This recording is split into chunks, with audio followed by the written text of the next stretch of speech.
तर मित्रांनो, शेतकऱ्यांना दिवसा वीज उपलब्ध व्हावी या उद्देशाने मुख्यमंत्री सौर कृषी वाहिनी योजना चालू करण्यात आलेली आहे। याच उद्देशाने या योजनेसाठी निधी उपलब्ध करून देण्यात येतो, त्याच माध्यमातून त्या निधीसाठी जो काही शासन निर्णय निर्गमित करण्यात आलेला आहे त्याबद्दलचा एक महत्त्वाचा शासन निर्णय दिनांक 26 मार्च 2023 रोजी हा शासन निर्णय निर्गमित करण्यात आलेला आहे।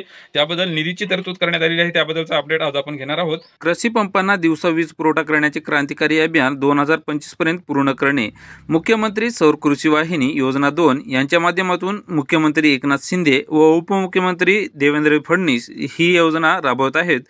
शेतकऱ्यांना दिवसा नियमित व भरोशाची वीज पुरवठा करणे, ग्रामीण विकासाला चालना आणि रोजगार निर्मिती। राज्यात वीज निर्मितीसाठी 30,000 कोटी रुपयांची गुंतवणूक, ग्रामीण भागातील सुमारे 19,000 रोजगार निर्मिती, ग्रामीण विकासाला हातभार। शेतकऱ्यांना पडीक जमीन भाड्याने देऊन नियमित उत्पन्न मिळवण्याची मोठी संधी। कृषी पंपासाठी किफायतशीर वीज मिळवल्यामुळे सरकारवरील अनुदानांचा बोजा भविष्यात कमी होणार।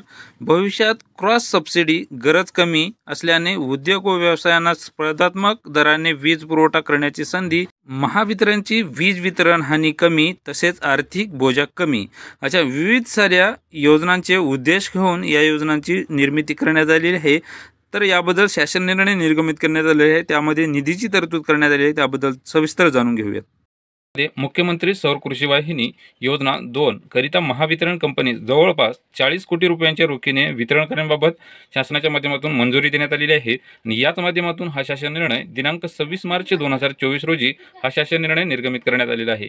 याच माध्यमातून शेतकऱ्यांच्या कृषी पंपांना दिवसा वीज पुरवठा करण्यासाठी कृषी फीडरचे सौरऊर्जीकरण मिशन मोडमध्ये करण्याच्या दृष्टीने मुख्यमंत्री सौर कृषी वाहिनी योजना 2 शेतकऱ्यांच्या शेतीपंपांना दिवसा अखंडित व शाश्वत वीज पुरवठा करण्यासाठी या अभियानांतर्गत शेतकऱ्यांना दिवसा वीज पुरवण्यासाठी राज्याच्या अभियानांतर्गत राज्यात जवळपास 7,000 मेगावॅट सौर ऊर्जेचे ऊर्जीकरण व ऊर्जा प्रकल्प निर्माण करण्यात येणार आहे।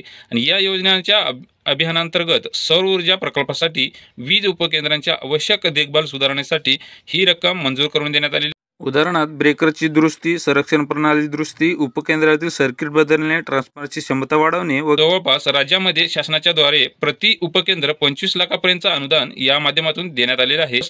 सन 2023-24 ते सन 2028-29 या कालावधीसाठी एकूण 350 कोटी इतक्या निधीस मंजुरी देण्यात आलेली आहे। आणि याच माध्यमातून सन 2023-24 करिता 40 कोटी रुपयांचा निधी हरित ऊर्जा निधीमधून उपलब्ध करून देण्यासाठी शासनाच्या माध्यमातून मंजुरी देण्यात आलेली आहे। आणि याबद्दलचा एक शासन निर्णय निर्गमित करण्यात आलेला आहे। त्याच माध्यमातून महावितरण कंपनीच्या या संदर्भीय अभियानांतर्गत वीज उपकेंद्रांना आवश्यक देखभाल व सुधार करण्यासाठी 40 कोटी रुपयांचा निधी उपलब्ध करून देण्यात आलेला आहे। आणि याच माध्यमातून जो शासन निर्णय निर्गमित करण्यात आलेला आहे त्यामध्ये मुख्यमंत्री सौर कृषी वाहिनी 2 याच्या माध्यमातून या शेतकऱ्यांना आवश्यक व अखंडित शेतकऱ्यांना दिवसा वीज उपलब्ध व्हावी यासाठी हे मुख्यमंत्री कृषी वाहिनी, त्याचबरोबर कृषी सोलार पंप व इतर साऱ्या योजनांच्या माध्यमातून ह्या विविध साऱ्या योजना शेतकऱ्यांना दिवसा वीज उपलब्ध व्हावी याच्या उद्देशाने राबवली जात आहे। विविध सारे प्रयत्न मुख्यमंत्र्यांच्या माध्यमातून केले जात आहेत आणि शेतकऱ्यांना दिवसा वीज उपलब्ध करून दिली जात आहे।